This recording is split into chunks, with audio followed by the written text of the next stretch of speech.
আল্লাহর নবী বলছে, আমার উম্মত জাহান্নামটা আমি যেমন দেখছি, যদি তোমাদেরকে বলতাম আর বুঝাইতাম তো তোমরা আর জীবনে কোনোদিন হাসতা না,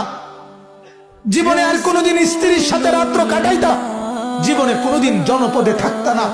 বরং জঙ্গলে আর পাহাড়ে গিয়ে আশ্রয় নিতা, আর 24 ঘন্টা শুধু কান্তা জাহান্নামের ভয়ে। আমি যেটা দেখছি, নবীজি বলছে, লাউ তা'লামুনা মা আ'লামু লা দাহিকতুম কালিলা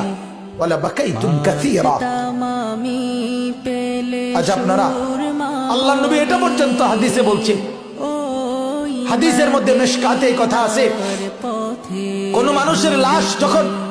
লাশের খাটিয়ায় করে নাফরমান ওই লোকের লাশ যখন কবরস্থানের দিকে নিয়ে যায়, আল্লাহর নবী বলছে এই পরিমাণ চিৎকার করে ওই নাফরমান, যদি কেউ পৃথিবীর